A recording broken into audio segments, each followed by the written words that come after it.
Yeah, but how? Why? So the point is that you don't earn money for the sake of earning money. The money in itself is not an end. Do you agree? Let's say you have everything for free. Everything. Every human on earth got everything for free. Why would you need money? Yeah. Do you understand my question? Let's say everybody on earth, every human on earth, got everything for free.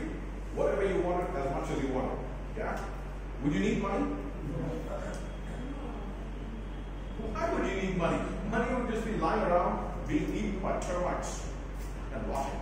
Nobody would need it, right? There wouldn't be any such concept of money. We've got it for free, right? So we need things. So money is there for a purpose. It's not an end in itself. You understand? So the point is, when you start getting on the track to making money, there are going to be some psychological challenges, some challenges of thought. Sometimes those thoughts will be, man, nothing is ever enough. You might, can you hear me? No, if you can hear me, that's fine. Can you hear me? Yes, sir. I think we're okay. Okay. Unless you want that. I think we're okay. So you just once trying with the mic. Sorry? So once trying with the mic, if it's more clear, we will go with It's more? clear. Oh, okay. Do you want the mic? Yes, sir. Once. Just You want the mic? Okay. Better? That's better. more effect. Yeah. Sound. Okay, anyway, right. So the point is that sometimes we might get into a rut of just making money for the sake of making money. You've got 10 million, your target was 10 million, now you want 100. Now you got 100, you want a billion. You got a billion, you want 10 billion. You got 10 billion, you want 100 billion. What for? Right? Unless you have some balance. You've got this much money, and this is the benefit you're going to derive out of it, right? If you have no balance, if you have no plan for what you're going to do to become a millionaire or rich, and then what you're going to do with it when you're rich, then you just start running after this vicious cycle, right? This money, money, money. And that gives a lot of rich people a lot of grief. They live in depression, and a lot of some of the top richest people on earth commit suicide. Not all of them, but a lot of them. More rich people commit suicide than the number of poor people. Suicide. It's a fact, but it's not known out there. It's not announced out there in the world as much as it should be, I think. Okay? All right. Any questions so far? Yes, no? No. Cool. Could you raise your hand, please? Could you raise your hand? Don't be shy. I'm not going to bite your hand. Raise your hand. If you agree with that question, raise your hand. 1, 2, 3, 4, 5. Yes, you. Raise your hand. Pretty much everybody. Come on, man. Come on, bros. I can't see. You can't see? Well, but otherwise, everybody pretty much raised their hand. Fantastic. Fantastic. We've learned something today. There's a little trick in here. Okay. There's a little trick in here, and I don't know if you, obviously you didn't notice that trick. That's why you all raised your hand. No. Did you read that question well? It was not visible. Exactly. It was very small, but there was something there. You saw a black dot. You weren't interested enough to find out what the black dot was. So you just assumed, who does want to be a millionaire? You didn't even look at that knot. Now that knot was big, right? There's a reason why.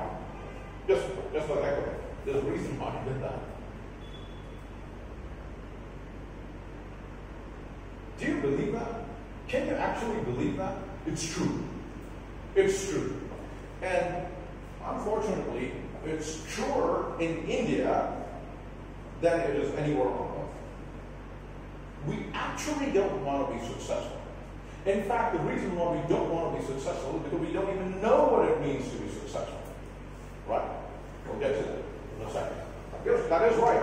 You might be surprised. this man talking about? He's lost it. He's kinky. Yeah? No, it's actually a fact. I'll show you why. Why do you think?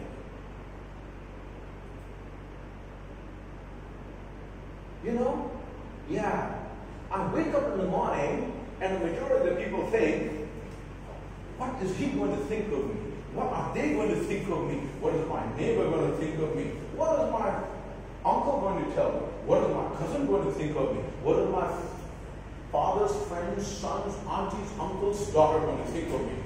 Yeah? Do you agree? We don't think, what am I going to think? What is it going to give me? We live for others who have little or nothing to do with us. Yeah? That's what most people do here in India. A lot of places, mostly in India. See, the Americans, I've lived in America for more than half my life. I've lived in America for almost 30 years, right? And the good thing about that, like I said, I was telling you that, they follow the Quran and Sunnah. How? In the Quran, Allah subhanahu wa ta'ala said, do not spend your money to be seen of men. That means don't just spend to show off. Yeah? In short, that's what. But a lot of people say don't spend your money at all. He said give charity, but you also spend on yourself, your family, enjoy it, and thank him. Yeah? Because the gift he's giving you. If I give you a gift, or if you give me a gift, and I just take the gift and throw it away, how will you feel? I spent so much money. Of course, last month and effort. But all the same, he gave the slave the gift. We need to utilize it. But we utilize it for our happiness. Not to think about what will others think of me. My friend has a Mercedes. I like a R or a Bolero. Man, what are they going to say? They're going to think of me, I'm a poor guy. Right? So I need to buy a Mercedes, even though I wanted a Bolero. Right? Bolero is a lot cheaper than a Mercedes. G500 Bolero, 4 tires, cost a Bolero. Yeah? Mercedes, obviously, right? So it costs different. But because I have a cheaper car, I worry about what are people going to think about me. That's what we do in India. So that's how we don't succeed. We don't want to succeed. We just want to please people. People should say, wow, what a good job. Ooh, what a nice Mercedes you have. Even though you sit there and think, I don't want this Mercedes. Honorable that. Yeah. That's what you like. Is there something wrong with the Bolero? If you like it, you do it. Yeah. You know, for example, I wear jeans all the time. In fact, in the masjid, people brand me white t-shirt, jeans, and red beard. Stamp. I like my jeans. It's very comfortable. Of course, now jeans are not appropriate in the setting. When I go out for my corporate training, the Attic City, wherever I go, I wear my suit and tie. Yeah. Need of the hour. But otherwise, I wear what's comfortable to me. Yeah. It's my body, my clothes, my money. I wear what I like, not what people want me to wear. Right? Unless it's haram. Don't do something that's unethical, immoral, or haram. Right? Get it? Yeah. They're doing it, so I'll do it. My friends, wives, uncles, son did engineering. Engineering karna hai. Yeah. Yes or no? Blind following. Why? What is the meaning of that? Do you even know what your child wants? Or do you know what you want? A lot of people, youngsters here, a lot of youngsters don't know what they want. You know, when I go out for these counseling and workshops and stuff like that, universities, colleges, corporates, I ask a lot of people, this is a common question I ask, why did you do what you did? For example, engineering or whatever you did, right? My father told, oh, my friend did engineering, so I'm going to do engineering. My friend did, all of my friends did engineering, so I'm going to do it. Why did they do engineering? Because their friends did it. Why did they do it? Because their friends did it. Why did they do it? Because their parents told them. Just blindly follow somebody. How can you attain happiness then? Get it? Engineering degree, oh my gosh. It's Jannah. मेरा बेटा doctor है मेरी बेटी doctor है. So what? Big deal. I think now those who want to be doctors, be doctors, not that profession. But I think those who don't want to be doctors live worse than a slave man. I know very rich, very wealthy doctors. In fact, in Chicago, one of my friend's friend invited us to a party. out in that party. And the house must have been about, I don't know, 10,000 square foot in Chicago, in one of the most expensive posh areas in Chicago. I don't know how many millions it cost. I'm talking about 20 years ago. Huge, huge. The hall in which he had the party was, I would say, probably about twice the size of this entire built area of this building.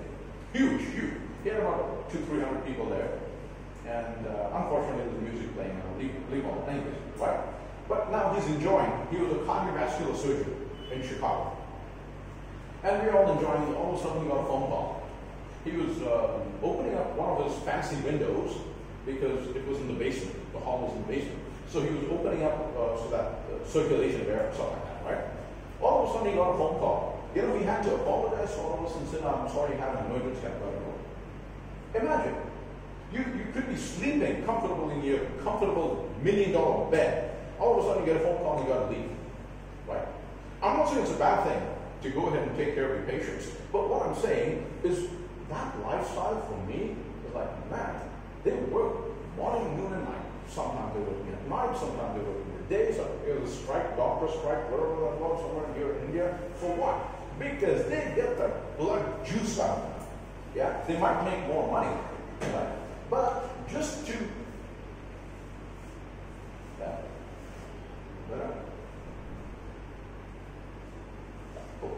but just to show that name, Dr. Head, you know, my God, Dr. Head, right? Just for that, to show off to people. How can you possibly how can you possibly be happy when you live only to show off to others? I've got a story for you, a small little story. You probably know this, right? True or not, but it's a good story. Apparently, a long time ago, there were a father and a son. The son was 7, 8 years old, little guy, right? And so they went out to the market, they bought a donkey. In those good old days when there were no cars, right? So they had four-legged transportation, right? So anyways, so these guys went out to the market. They went and bought a donkey, a really good one. And on the way back, you know, the donkey's rope, wherever they put it on, right, through the nose, and then, you know, the donkey's following them, they're holding the rope, and they're leading it back home. So a group of people saw them and said, what stupid people, what senseless people. They bought a donkey just now, and they're not using it, they're not sitting on it. So the father and the son got on the donkey. Another group of people saw them. So what mean people? One single animal, poor guy, poor animal, 2 people sitting on it. How mean? So the son got off, and the father's riding. Another group of people saw them and said, what a mean father. His little son's walking and he's sitting on the donkey. Okay, so the father gets up, puts a son on that. Another group of people see them and said, what a bad son. He makes his little father walk and he's sitting. What do they do? So they carry the donkey on their back. Another group goes, what stupid people, they carry the donkey and so sitting on it. Right? Can you ever please people? Can you please yourself? Yes. Oh yes, ma'am. I know exactly what to do. I know exactly. Today I know I have a plan this afternoon. I know what I'm going to do. I don't care what people say, right? I like it. It's not hard. I'm going to do it. Gives you what you do what you want to do. Don't do it to show people off that. You never ever be happy. Right? Okay. Why? Why? Because if I think, for example, I told you I like the outdoors. I like to go out to the jungle. People might, a lot of people look at me. They don't say it on my face.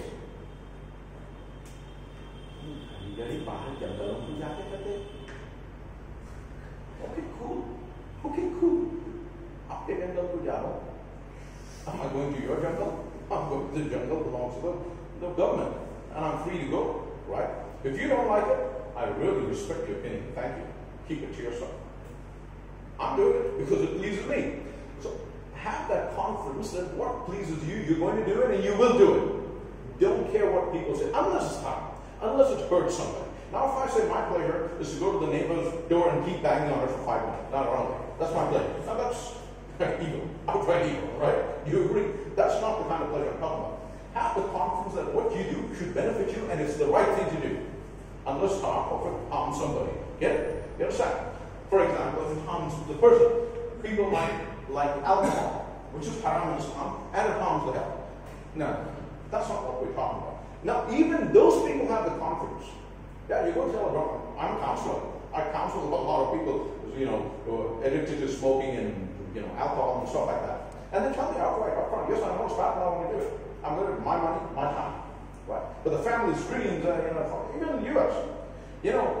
In the U.S., there are huge, massive, surprisingly large number of domestic violence cases just because of alcohol. The guy comes back drunk. Obviously, men are generally stronger than women, physically, generally, most of the time. Some are so strong they'll beat the snort out of their husbands too. Some muscle on with that, right? But having said that, generally, so they come back drunk, stupid, crazy, and they just beat the snot of their wives, right? Because of that. Those are not things that we talk about. Don't have confidence in that. But something that's not harmful is your life. You have the right to do it. Yes or no?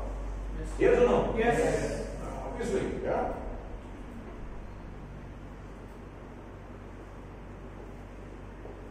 I don't know how loud this is.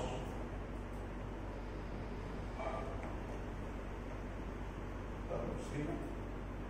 No. I have a little funny little voice over there. So, speakers are there. Sorry? Speakers are there, sir. This is not working. Anyways, it doesn't matter, right? Oh my God, I have no purpose in life if I forget the other people. Lots of times we think, if I don't please other people, what purpose do I have? I can't please people, what am I going to live for? You live for yourself, dude. Right? Literally. You do have a purpose. That purpose is you and your children, your family, your life. That's the purpose, not other people. Do you agree? Yes, yes or no? Yes, sir. Okay. Stop that shortly. Right. Start analyzing yourself or that of your child, right? Depending on where you are, which stage you are in your life. The point is, we'll come to something important a little bit later. You've got to start analyzing the personality, strengths, and weaknesses of yourself or your child. Now, who is a professional here? Raise your hand. Who's a professional, working professional? Raise your hand. Okay. Who's a student here? Raise your hand. Right. Working. Are you a student? Or are you? Okay, raise your hand. Right. We have students, we have 3 professionals here in the audience, right? Thank you, good luck with that. The students are at different stages here. He is nearing high school, yeah. You guys are in university, you're in junior college. What are you doing? University, intermediate, right? 2 intermediates, 3 universities and 1 high school, yeah? You're at different stages. For the intermediates, you might still have a chance to change direction. Might, yeah? Very possible. For the universities, you do, but you'll get a beating by your parents and by the society. Engineering chola. Something of this sort, right?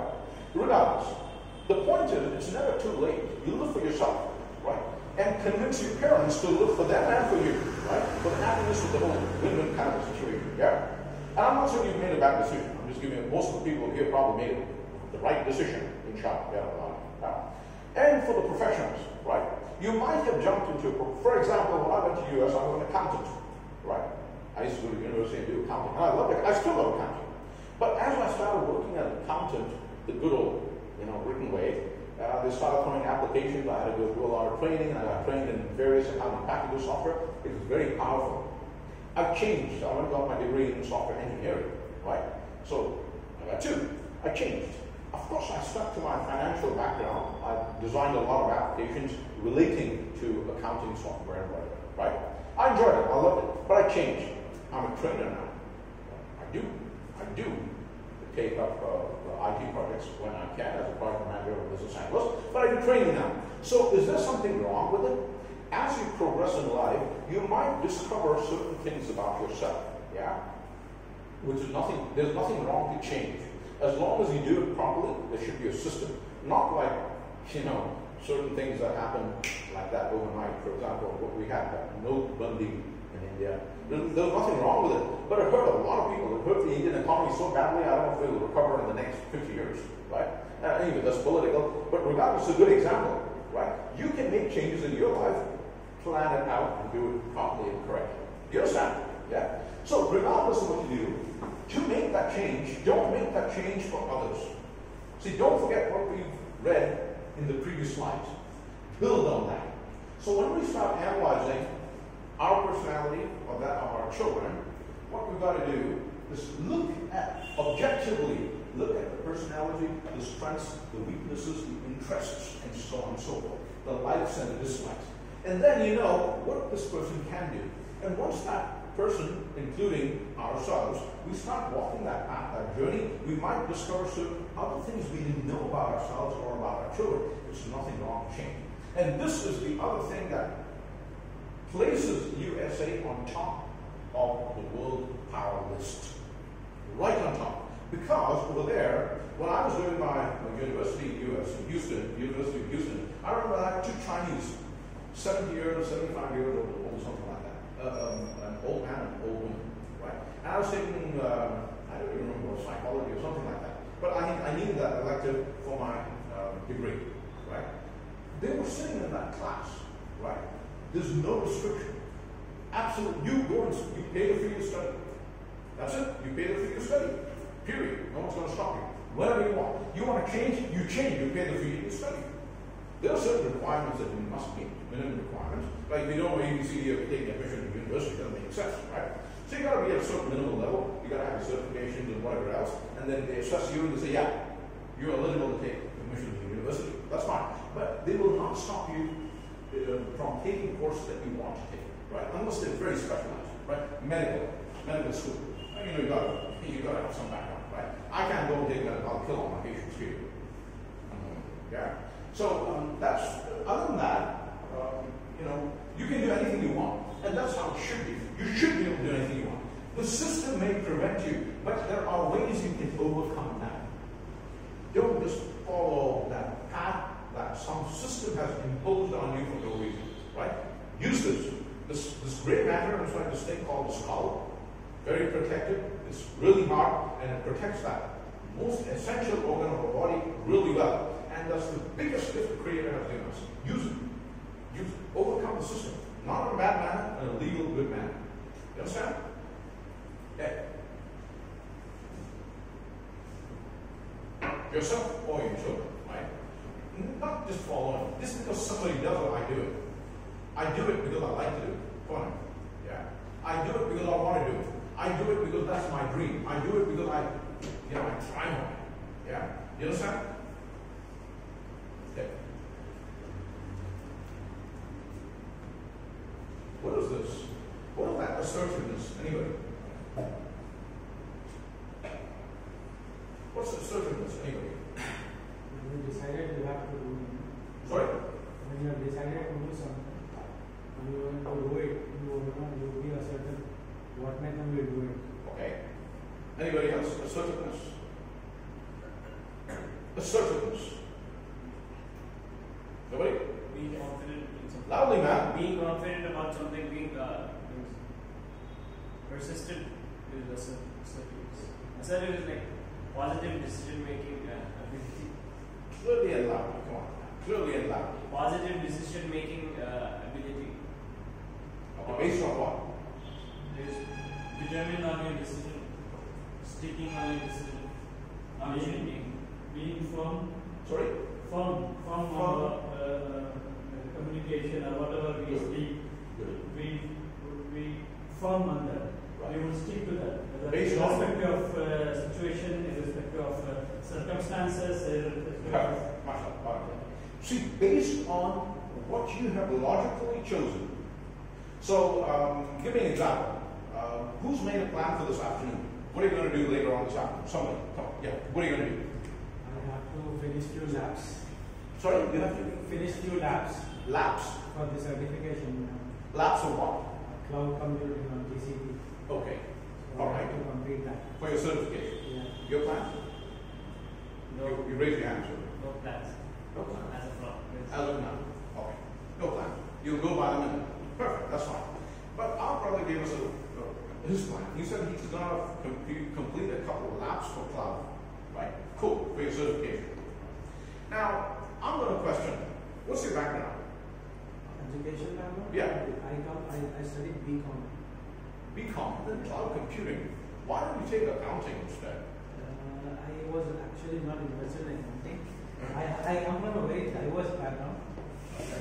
I started something else and in between I did something else. Now I'm doing something else. Okay. So what I would suggest is that because you're going to keep doing something else, I would say just stop for a second. Take a step back, analyze yourself again. Right? What do you think? That's a good plan? Yeah. Yeah. See. Now, what I'm saying, assertiveness is, he said, yeah, that's fine, but is he going to implement it or not? Assertiveness means you're going to weigh your options, the benefits and the losses, the gains and what you're going to lose, what you're going to gain, what you're going to lose. Get it? You're going to analyze these, you're going to weigh it out on a balance, and you're going to say, you know what? This makes sense to me. I took the person's opinion positively, but then I made up my own mind, and I'm going to follow this. So you're going to be assertive regardless of who said what to you. Now, tomorrow again, I'll come back and follow. Did you stop your laps? No, I didn't. I told you, I know I would respect your opinion, but I did my whole analysis again, and I came to a conclusion that this is for me. Cool. That's called assertiveness. Nobody should be able to deviate you, divert you from your path. That's called assertiveness. And nobody will be able to do that to you if you made up your mind logically, correctly. Get it? With proper thought. But if you just go blowing with the wind, he convinced me today, for example. He convinced me to, what do you want to do today? He convinced me to go for double mutton biryani. Yeah, double mutton biryani.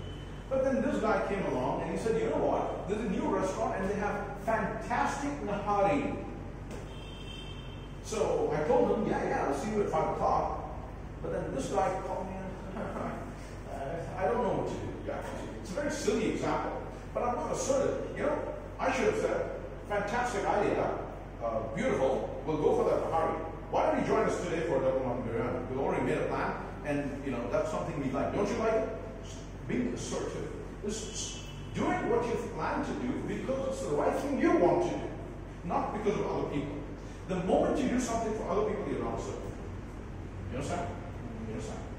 The moment you do something for somebody else, you're not assertive. That's anti-assertive. Get it? So teach yourself and your surroundings assertiveness, right? Every little small little decision you make in your families, as individuals or as a family, doesn't matter, right? Think it over, right? If you have to, for starters, write it down. Learn to write it down. The goods and the bads, the positives and the negatives, right? And then weigh them out. Take off the possibilities, what they are. Are they 50-50? Are they 90-10? What are they, right? On the positive and negative, right? Do a balancing act that way, and then do the set aside. You come to a decision based on your likes, your capabilities, your strengths, your abilities, right? Then you make that decision as a whole unit, if you're making it a family decision, right? Or if you're making an individual decision, the same thing, right? Know beforehand. You have a question? You're sure? Yeah. Know beforehand what challenges you might face, including those of your internal family members. Get it? You might make a decision today to do whatever, right? I don't know, to go to a football game, right? Your mom might have a different idea, right? And the football game, why? Why is it important to you? What goal are you trying to achieve by going to that football game? You're the player, you're a goalkeeper, whatever you are. I'm just giving you a silly example, right? Your mom might have a different idea. Know it beforehand. That's what's called assertiveness. So I'm going to do this to achieve this end result. My mom might go ahead and stop me. How am I going to deal with her? Is her request more important? Does she have a legitimate request? Can it be taken care of later? Must it be taken care of now? And how should I convince her if I can do it later and there's no harm done to her? You understand? That's what's called assertiveness, right? You go through that rigorous step, that rigorous process. Yeah? Make sense? What is this? What do you think this is?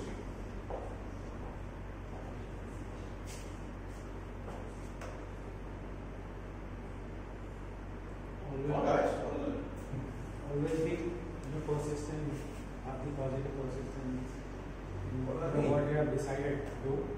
So what does persistence mean? You do it continuously without losing your. Fantastic. Don't give it a break. Give it a break when it needs a break. Persistence does not mean you don't sleep at night. Now, you can sleep, but you keep doing it regularly when you need to, right? There's a fantastic example I've got. And it's a really, really good example. 1 billion on her. Let's not take a name, regardless. He had and this is about several years ago, 15, 20 years ago, something like that. He had a daughter, that time she was 7 years old or something like that. I think I told a few people the story, right? She wanted a horse, a pony, and a horse or whatever. He had a big land or ranch and stuff like that. Found a rich man, he could afford it.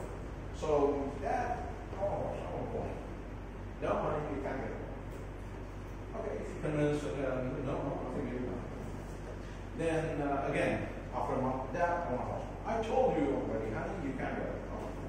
A year went by. Then she went into some important stage of an educational life. So the dad said, honey, I want you to do really well in this, blah, blah, blah. So she sees that opportunity. Now this is the 3rd year of her request. She said, Dad, if I do what you tell me to do, will I get the pony? He said, okay. Perseverance, persistence. Don't stop. Keep going at it. You may not get it today. Right? You may not get it today. You will eventually get it. If you give it up, will you ever get it? Obviously, don't give it up. You cannot give up. You must not give up.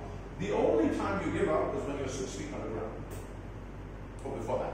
Just before you go 6 feet underground. You gotta give up. And then last breath, that pulse stops. Lie down in the dark. But then another phase of existence starts. Yeah?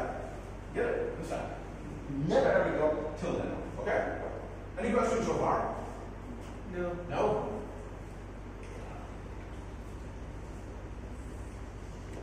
अभी तो बच्चे हैं या सब मुन्ने I was talking to somebody the other day in one of the sessions. The guy is 19 years old. 1 less of 20. You know what the mother says? अभी तो छोटा है. What? I mean, he has a beard as big as that. अभी तो छोटा है. Scary. It's pretty scary. It's very, very scary. Right? You know, at the time of the Prophet ﷺ, and even before, at the time of Ibrahim alayhi salatu wasalam, you know who Ibrahim alayhi salatu wasalam was? You know? Yeah, you know. Who does not know that name? Raise your hand. You know that name? Yeah, obviously. You know, scholars saying, Mufassirin saying, some say he was 14 years old. And the highest age they have is 17 years old when he gave dawah to his father and his entire nation. Subhanallah. Allah called him a one-man ummah, a one-man nation. Subhanallah. And Allah called him a friend, Khalil. He's my friend. 14-year-old boy. Think about it. And today, we still do nothing. We'll be 40, one leg hanging in the grave, and we still do nothing. When do we grow up? No, this is the wrong attitude, right? When you see parents do this, talk to them nicely. Let them know that the more munna they make their children, munna muni, whatever, they'll stay munna muni for the rest of their life. They'll become grandparents and they'll still be munna muni. Then how are they going to take care of their munna muni? Imagine the level of munna muni that we create generation after generation. Holy mackerel, right? Scary, very scary, right? And you know what happens again? With this aspect in the U.S., not so negative, but we can change it to positive. We can change it to positive, right? The negative aspect in the U.S., UK, Canada, Australia, the European countries, etc., difficult countries. You know, the parents, married, unmarried, whatever, stuff like that. That's it, right? Now they wait. Oh my gosh, the father makes an account. One boy, one child, diapers cost so much. The formula costs so much. School costs so much. Clothing costs so much. Holy mackerel, I'm spending $2 million by the time this guy gets out of my house. The mother thinks that too, right? And in fact, I had a colleague. She was a senior manager in my team. She was about, I think, almost in her mid-40s, easily in her mid-40s. So she had a daughter. So going to work like this. Then she said, I must have my child. They were going to go ahead and, do what's called, what do you call that? Help me out, man. Induced. She was going to have an induced childbirth. So I thought she was going to be gone for 2 weeks at least. At least. That's what I thought. She popped it. The next day she was at work. Michelle, I was dumbfounded. So where's your baby? She's at the daycare. I'm trying with 2-day-old babies at the daycare? You must be freaking out of your mind, right? But that's how they think, right?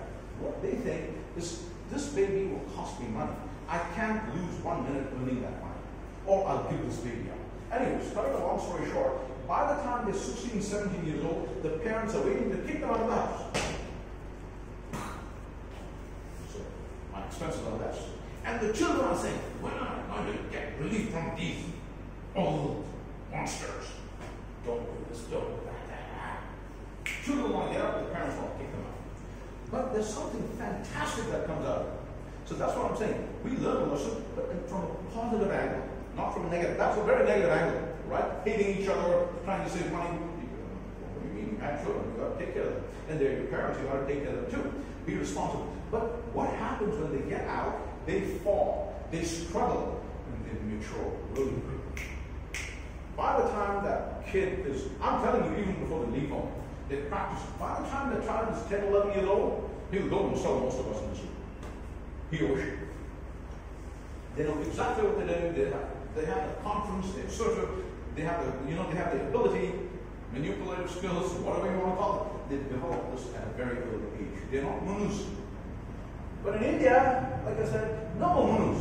We start planning at a very young age. Now I'm saying 10 to 12 to 14 years is holy mackerel. There's a friend of mine, you must have heard the name, from Australia. He used to be, he was an alum. He went to university in Millionaire. He used to be a lot of lectures about 15, 20 years ago. Not anymore. He just made it off, got married, he had children. He runs a school in Australia. It was Brisbane or Melbourne or someplace. Anyway, I forget that name. But a very nice guy. His grandfather had migrated from Lebanon or someplace to U.S. on a boat. Those good old days. Anyways, so he came out here. Then his grandfather had many children. He was an engineer. He made a lot of money in New York. He lived in New York. He had a huge house with 11 rooms. He had 11 children. In the U.S., 11 children. One of my friends, by the way, last year had a 10th child. One father, one mother. 10th child in Canada. Woo. I love that. Right? Awesome. All the way from there to there. Fantastic. Anyway, it's a wonderful story. So this guy, young guy Ryan, for a certain time he lived in a joint family.